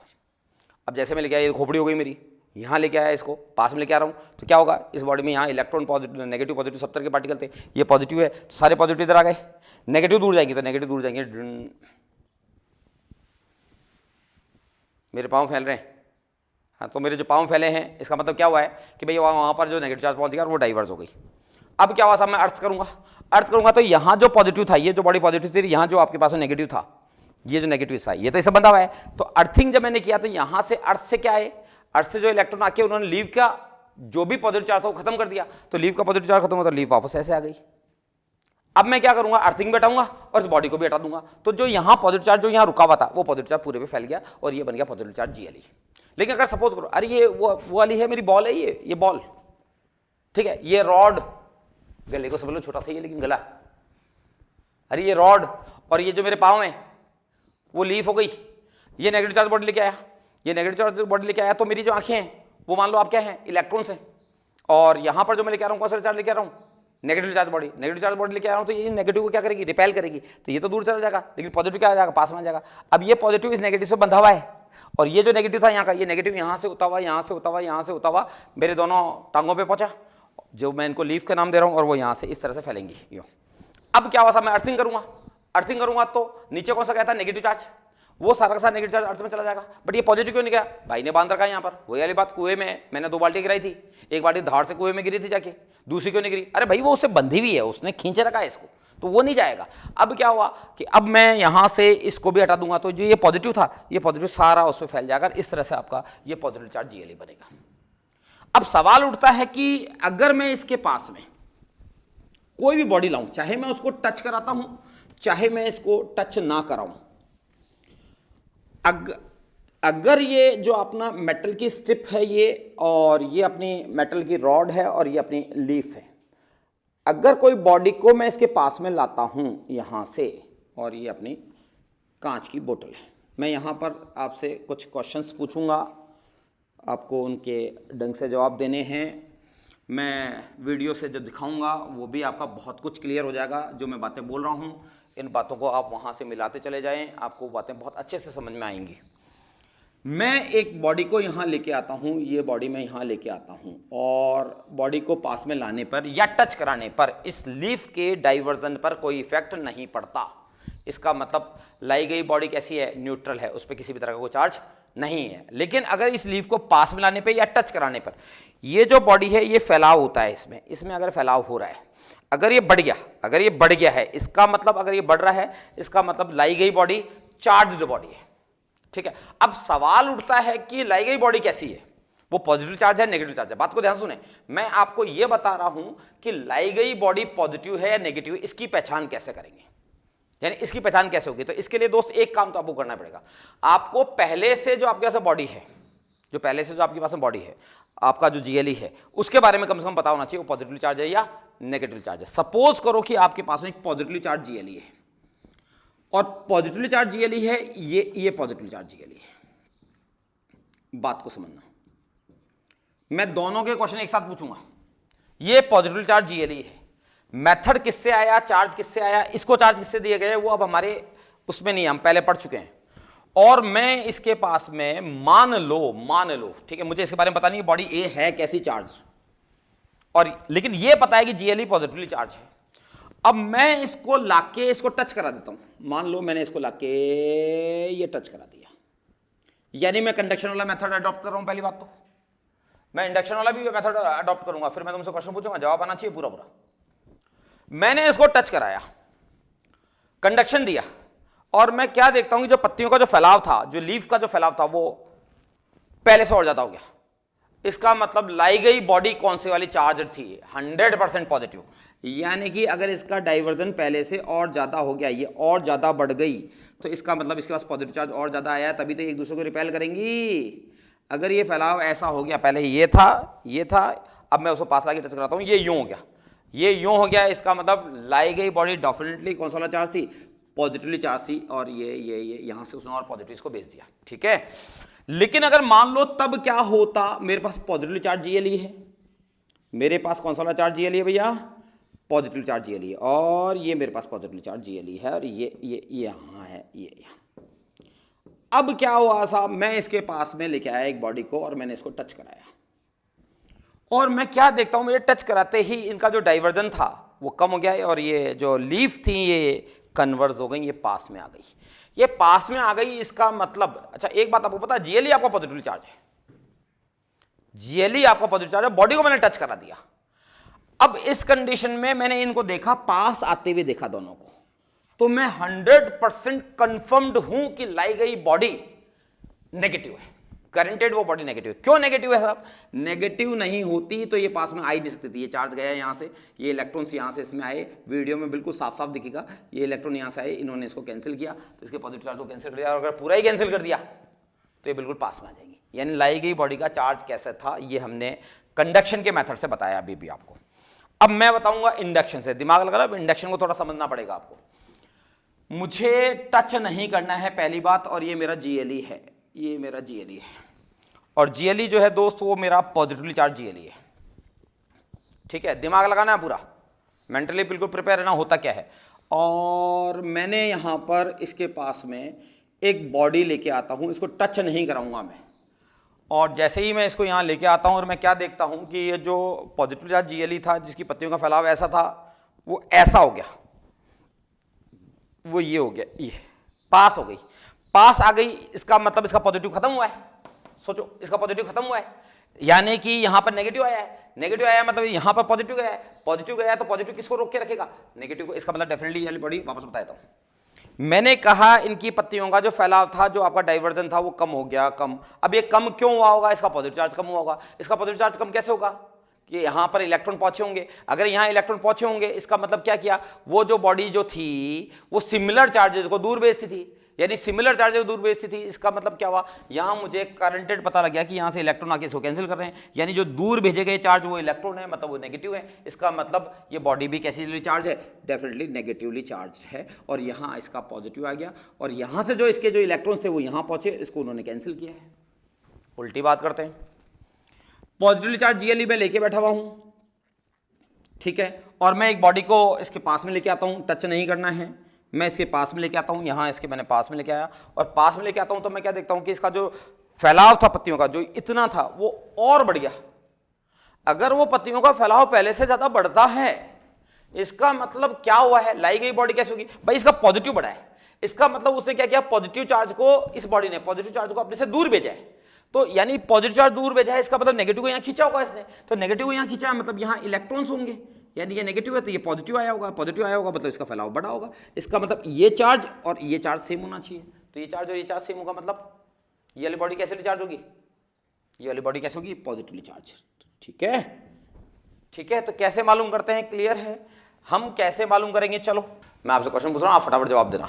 ये एक नेगेटिवली चार्ज GLE मेरे पास रखा हुआ है और ये नेगेटिवली चार्ज GLE है, ये नेगेटिवली चार्ज GLE है, ठीक है साहब, और ये डाइवर्स हुए हैं, ठीक है। अगर मैं एक बॉडी को लेके आता हूँ, और ये बॉडी का चार्ज, तो मैं पूछ रहा हूँ ये बॉडी का चार्ज कौन सा है। जब मैं इसको इसके पास में लेके आता हूँ और मैंने ये देखा पत्तियों का, लीफ का जो फैलाव था वो फैलाव पहले से ज़्यादा बढ़ गया है, पहले ज़्यादा वो डाइवर्स हो गई हैं। इसका मतलब इन पर चार्ज कौन सा है, तो इसमें पता कैसे लगाते हैं, सीधा सा तरीका है, बढ़ गया है, पत्तियों का फैलाव बढ़ गया है, इसका मतलब नेगेटिव बढ़ा है। नेगेटिव मतलब यहाँ नेगेटिव आया है, मतलब सिमिलर चार्ज, इस रॉड ने सिमिलर चार्ज को क्या किया, रिपेल किया है। तो रिपेल क्या होगा, तो रिपेल कौन सा होगा, नेगेटिव चार्ज रिपेल होगा। नेगेटिव चार्ज रिपेल होगा तो इसका मतलब इस पे भी चार्ज कौन सा होगा, नेगेटिव होगा, और ये सारे पॉजिटिव ये यहाँ लेके बैठा है। बात क्लियर हो गई क्या, यानी पहचान कैसे होती है, ठीक है। अगर मान लो नेगेटिव चार्ज GLE होता और मैं एक बॉडी को इसके पास में लेके आता, सुन रहे हो क्या, मैं इसके पास में लेके आता और इसका जो डाइवर्जन था, यानी वो डाइवर्जन जो था वो पहले से कम हो गया, यानी वो पास में आ रही है। मान लो अगर वो पास में आ रही है, इसका मतलब क्या हुआ, चलाई गई बॉडी कैसी है, तो समझो मेरी बात को, यहाँ पर ये पास में आ रही है, इसका मतलब ये पॉजिटिव भेज रहा है, यहाँ पर पॉजिटिव भेज रहा है, मतलब यहाँ से कोई इलेक्ट्रॉन खींचे गए हैं। तो यहाँ से अगर पॉजिटिव आ रहा है, मतलब यहाँ पर ये लाई गई बॉडी कैसे वाली चार्ज हो गई, यहाँ लाई गई बॉडी कैसे वाली चार्ज हो गई, पॉजिटिवली चार्ज। पॉजिटिव चार्ज कैसे होगी, ये पॉजिटिव होगा, ये पॉजिटिव होगा, ये पॉजिटिव होगा, तो यहाँ कौन सा होगा, नेगेटिव। यहाँ से जो आपके पास में जो सिमिलर चार्जेस होंगे वो यहाँ पहुँचेंगे, इसको कैंसिल करेंगे, इसका मतलब यहाँ से, वैसे मैं बोल रहा हूँ पॉजिटिव नहीं आ सकता, पॉजिटिव थोड़ी आएगा, यहाँ से इलेक्ट्रॉन निकले हैं और वो इलेक्ट्रॉन निकले हैं, इसका मतलब इसके पर जो चार्ज होगा वो नेगेटिव कम होगा, इसका मतलब ये पास में आएगा। तो आपको पता लग गया होगा कि चार्ज कैसा है, मतलब क्लियर हो गई क्या ये वाली बात समझ में आ गई बिल्कुल ढंग से, ठीक है। Gold leaf electroscope. In our previous section, we have studied the pith ball electroscope. Now let us understand the working of a second type of electroscope, that is gold leaf electroscope. It consists of a vertical conducting metal rod to which a brass ball is fixed at the upper end and a pair of rectangular pieces of gold foil is attached to the lower end. These are called the gold leaves. The electroscope is known as the gold leaf electroscope. The arrangement is placed inside a glass jar to prevent any disturbance due to air. An insulating material like cork is fitted on the mouth of the glass vessel to hold the metal rod in its place. Now, let us see how this electroscope can be charged. Initially, when the electroscope is in the neutral condition, the gold leaves hang vertically downwards due to gravity. Take a glass rod and rub it with a silk cloth. The rod becomes positively charged. This charged rod can be used to charge the electroscope by two methods: charging by conduction and charging by induction. In the case of charging by conduction, a positively charged glass rod is brought in contact with a metal ball on the top. The free electrons of the electroscope get attracted towards the positively charged rod and enter the rod. Thus, the electroscope acquires an overall positive charge, which spreads over the entire electroscope. Since like charges repel, both the positively charged gold leaves repel each other and move apart. Thus, the electroscope gets positively charged. Next, if either a perspex or an ebonite rod is rubbed with fur, the rod becomes negatively charged. Bring it in contact with a neutral electroscope. You can see that both the gold leaves repel each other and move apart. This is because the negative charges of the rod repel the free electrons of the electroscope. The positive charges which are near the rod get neutralized by the negative charges of the rod. The negative charge spreads over the entire electroscope and the gold leaves repel each other. Thus, the electroscope gets negatively charged.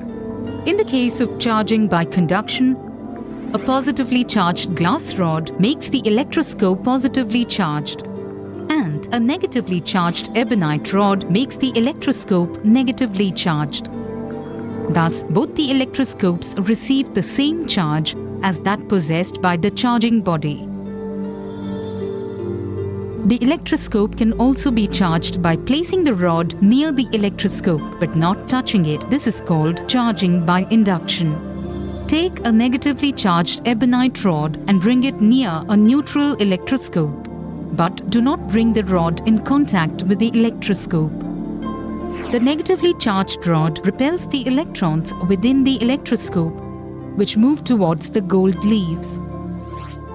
Thus, a positive charge is induced on the ball and a negative charge is induced on the leaves. Hence, the leaves repel each other and move apart. Now, touch the ball with your finger so that it gets grounded. The free electrons of the electroscope flow through the finger to the ground.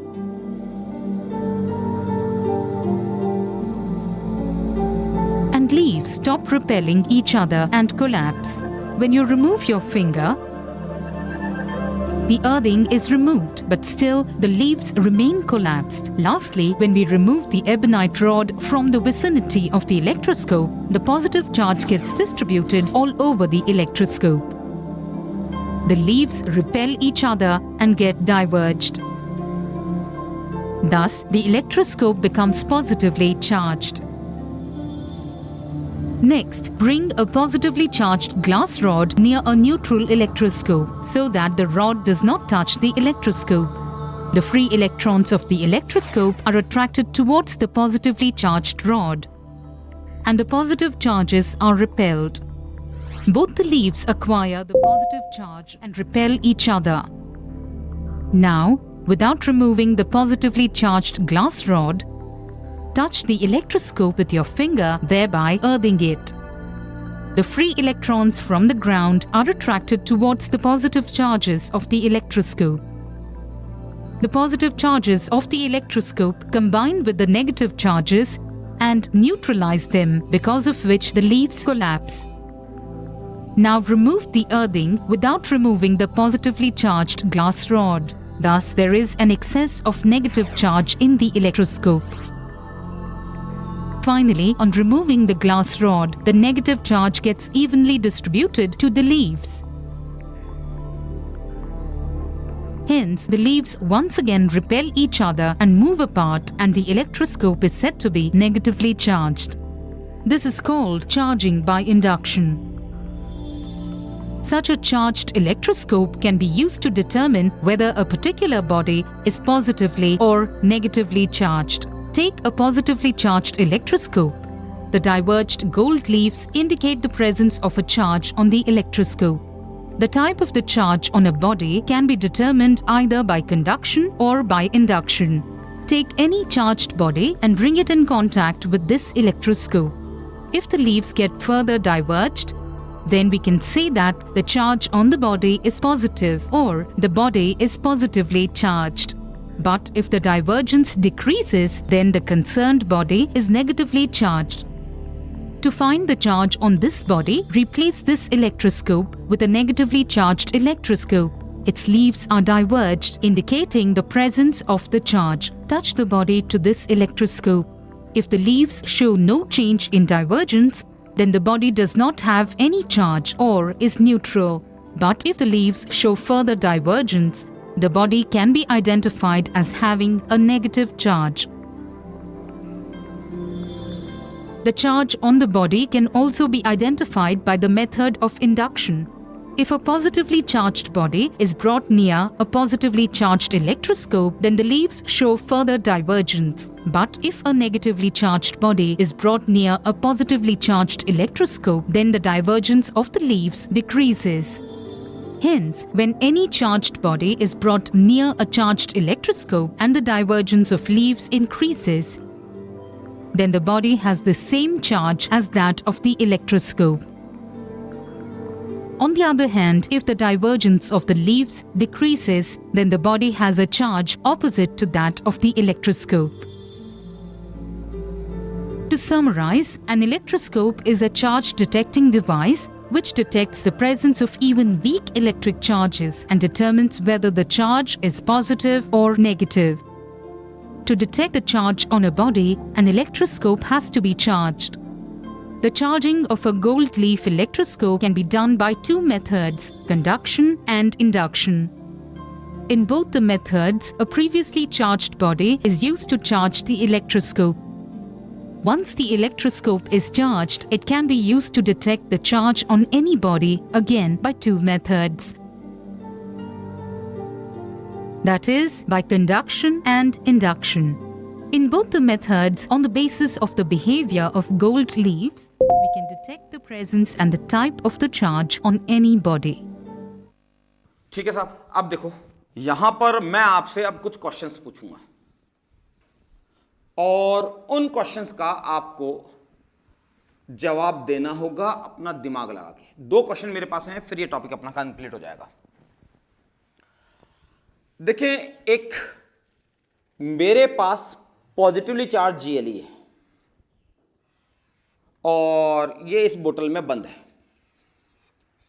और ये जो बोतल है ये perfectly vacuumed है, मतलब इसके अंदर पूरी तरह से वैक्यूम है और ये पॉजिटिवली चार्ज जीएलई है।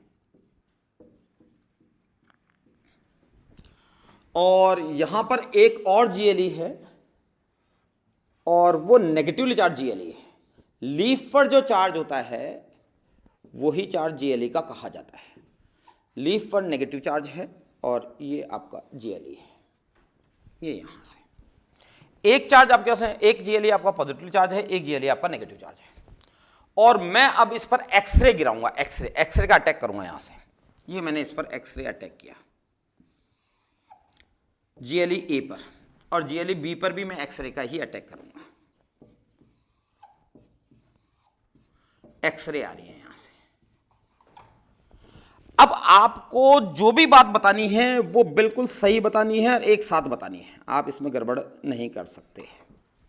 एक्सरे का अटैक हो रहा था और आपको मुझे जो बात बतानी है वो ये बतानी है कि दोनों एक्सरे का इन लीफ पर अटैक करने के बाद क्या होगा इसके डाइवर्जन पर, पॉजिटिव चार्ज जीएलई के डाइवर्जन पर और नेगेटिव चार्ज जो जीएलई है उसके जो लीफ है उनके डाइवर्जन पर क्या इफेक्ट पड़ जाएगा। डाइवर्जन बढ़ जाएगा, कन्वर्ज हो जाएंगी यानी पास में आ जाएंगी, या क्या होगा। पहले आप इसका आंसर दें। जब मैंने एक्सरे इस पे गिरी तो लीफ का डाइवर्जन और बढ़ जाएगा या ये पास में आ जाएंगे, बताएं साहब, सोचें, सोच के आंसर करना है, बिना दिमाग लगाए बिना नहीं करना है। आप पूरा दिमाग लगाएं और फिर इसका आप मुझे आंसर दें कि क्या होगा, लीफ का क्या होगा, क्या वो दूर जाएंगी या वो पास आएंगी। तो यहाँ आपके पास एक थ्योरी लगेगी और वो थ्योरी है तुम्हारी फोटो इलेक्ट्रिक इफेक्ट।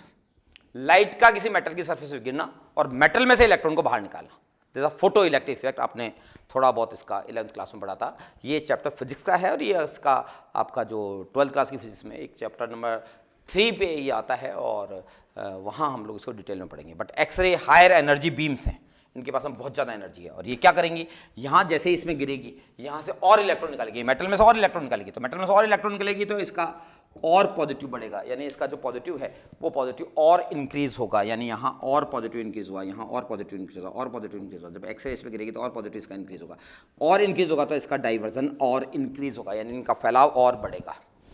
बट अगर मैं नेगेटिव जीएलई पे कर दूँ तो क्या होगा, नेगेटिव जीएलई पे कर दूँ तो क्या होगा, वो इलेक्ट्रॉन निकालेगी, इसमें से इलेक्ट्रॉन निकले, जो काम यहाँ करेगी वही तो काम यहाँ करेगी। जब आपने इस पर यहाँ हायर एनर्जी बीम जो कि एक्सरे हैं उनको गिराया तो यहाँ से फिर से फोटो इलेक्ट्रिक इफेक्ट होगा, यानी इस मेटल में से फिर से इलेक्ट्रॉन निकलेंगे, इलेक्ट्रॉन निकलेंगे तो ये इलेक्ट्रॉन कम हुआ, ये इलेक्ट्रॉन कम हुआ, ये इलेक्ट्रॉन कम हुआ, तो ये जो नेगेटिव चार्ज का जो अमाउंट था वो कम हो गया। तो यहाँ पर क्या होगा, रिपल्सन की जो ताकत है वो कम हो जाएगी, यानी फैलाव जो होगा, जो डाइवर्जन है वो आपका पहले से कम हो जाएगा और ये यहाँ से यूँ आएगी। ठीक है, अब और सोच के बोलना, एक और क्वेश्चन दे रहा हूँ मैं आपको, उसका आप आंसर देना। ये एक्सरे और ये वैक्यूम था अभी फिलहाल जीएलई, ठीक है। पहले वाला जो जीएलई था वो अपना कैसा था भैया, वैक्यूम था। लेकिन अब की बार मैं क्या कर रहा हूं, अब की बार मैं जो बात बता रहा हूं उसको और ध्यान से सुनना है। और ये मेरे पास एक नेगेटिवली चार्ज जीएलई है, यहाँ एक मेरे पास में नेगेटिवली चार्ज जीएलई है, और नेगेटिवली चार्ज जीएलई है तो वो डाइवर्जन है उसमें, और यहाँ एक मेरे पास में पॉजिटिवली चार्ज जीएलई है, और इसकी पोजीशन अपन लोग यूँ बना देते हैं कि ये अपना पॉजिटिवली चार्ज जीएलई है। बात को ध्यान से सुनिएगा और ढंग से समझिएगा।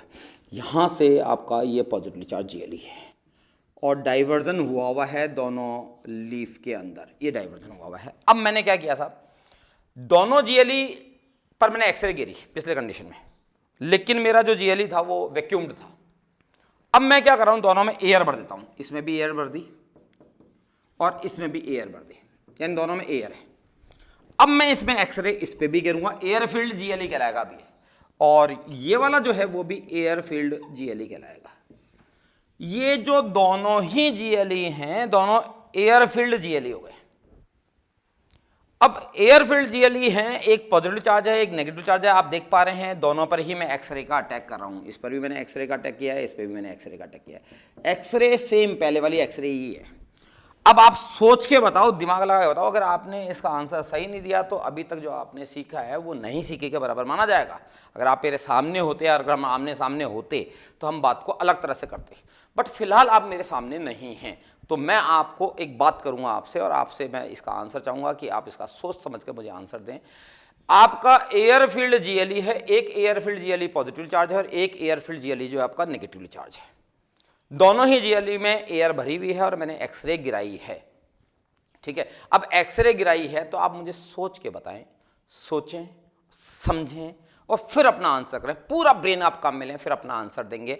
आप इसका आंसर दें। हाँ साहब, देखें आपने इसका आंसर आपका आ गया होगा, आपने इसका आंसर निकाल लिया होगा। अगर आपका आंसर जो मैं बता रहा हूँ उसके सिमिलर आता है तो आप अपनी पीठ थपथपा सकते हैं। इस बात को समझाने के लिए मैं आपको एक एग्जांपल देता हूँ। सपोज करो आप बैठे हुए हो और आप जो है वो आपका ध्यान मेरी तरफ नहीं है और मैं एक पत्थर उठा के आपके मार देता हूँ, तो आपका पत्थर जो है, मेरा जो मैंने पत्थर मारा वो आपके सिर पे लगता है और आपका खून बहने लग जाता है।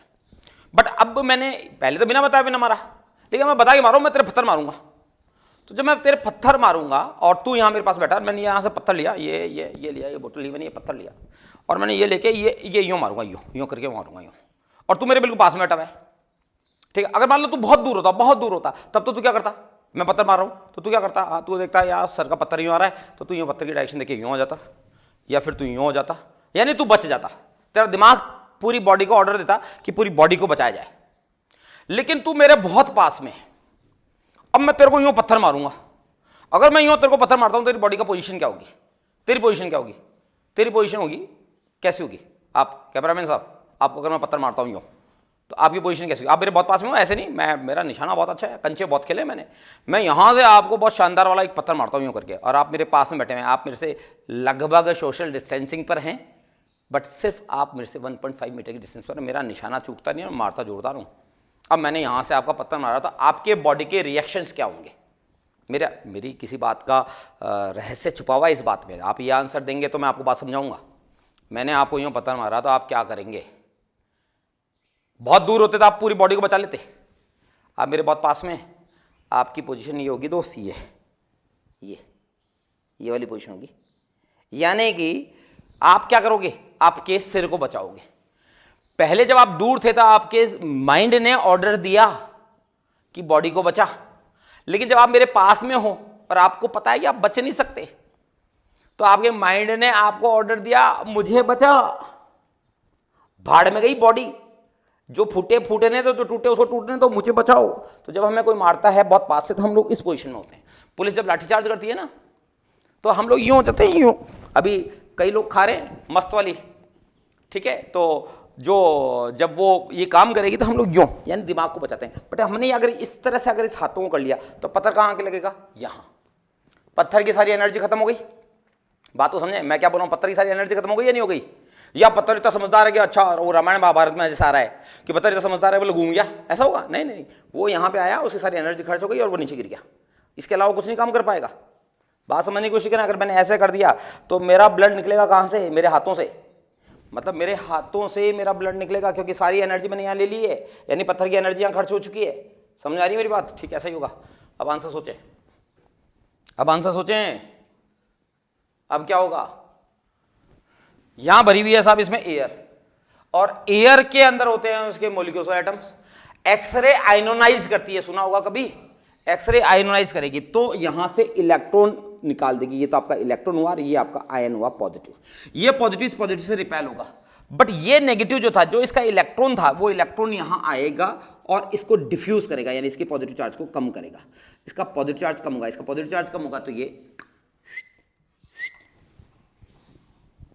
कम होगा। अगर मैंने एयर फील्ड जीएलई पर एक्सरे गिर दी तो जो लीफ थी उनका फैलाव कम होगा। आओ देखते हैं यहां क्या होगा। फिर से एयर फील्ड है, फिर से वही आयनोनाइज करेगी। यहां दो आयंस बनेंगे, एक पॉजिटिव और आपका एक इलेक्ट्रॉन मतलब नेगेटिव। ये नेगेटिव इस नेगेटिव से रिपेल होगा, बट ये पॉजिटिव इसकी तरफ अट्रैक्ट होगा और इसके नेगेटिव को वो खत्म करेगा, इसके नेगेटिव को वो खत्म करेगा, नेगेटिव को वो खत्म करेगा और इसका भी फैलाव फिर से कम होगा। यानी इस क्वेश्चन में पहले था दो बात, मेरे पास जीएलई पॉजिटिवली चार्ज, जीएलई नेगेटिवली चार्ज था, यानी पॉजिटिव चार्ज जीएलई था, नेगेटिव चार्ज जीएलई था, बट एक्सरे गिरी गई थी, एक्सरे डाली गई थी। दोनों ही कंडीशन में क्या हो रहा था कि आपके फैलाव पर क्या इफेक्ट पड़ रहा था साहब? दोनों ही कंडीशन में आपने जब यहाँ पर देखा, इस पर आपने एक्सरे गिरी तो इस पॉजिटिव चार्ज पे एक्सरे गिरी थी, पॉजिटिव चार्ज जीएलई पर, तो आपने और इलेक्ट्रॉन निकाल दिया था, इसका फैलाव बढ़ गया था। इस पर जब आपने एक्सरे गिरी थी तो इसमें से इलेक्ट्रॉन निकले थे, तो इसका जो डाइवर्जन था वो कम हो गया था, ये कन्वर्ज हो गई थी।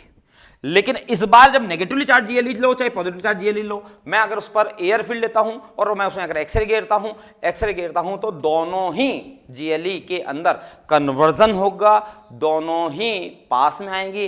पास का रीजन क्या होगा? गैस को, ये जो आपकी गैस भरी हुई है, जो आपकी एयर भरी हुई है, आपकी एक्सरे की सारी एनर्जी खर्च हो जाएगी उसको आयनोनाइज करने में, वो लीफ तक पहुंच ही नहीं सकती। अब आपकी वही पत्थर वाली बात आ गई, वो तो एनर्जी तो यहीं रोक ली गई, तो आपके पास में यहां जो आयंस पैदा हुए वो आपके जो गोल्ड लीफ था उसके पास में जो चार्ज था उसके चार्ज को वो कैंसिल करेगा। बात समझ में आई या नहीं आई? यहां हमारा टॉपिक खत्म होता है गोल्ड लीफ पूरी तरह से। अब एक पिथ बॉल गोल्ड लीफ और होता है, ठीक है। फिर उसके बाद हम लोग पढ़ेंगे चार्ज का कंजर्वेशन लॉ और क्वांटम थ्योरी। ये हम लोग कल के लेक्चर में इन सब बातों को पढ़ लेंगे, तब हमारा बेसिक इस चैप्टर का पूरा होगा। और बेसिक के बाद में फिर हम लोग पढ़ेंगे कूलाम थ्योरी, यानी अब हम लोग पहुंचेंगे कूलाम थ्योरी पर। ये जो चीज़ें हमारी तैयार हो रही हैं, ये जो चीज़ें हमारे पास में बन रही हैं, ये बेसिक कहलाता है फिजिक्स का। इसका कहाँ यूज़ होगा, किस तरह से यूज़ होगा, ये आपको टाइम के साथ में अपने आप पता लग जाएगा। तो कम से कम आपको इतना पढ़ना पड़ेगा जितना मैंने आपको बताया है, ठीक है। Thank you.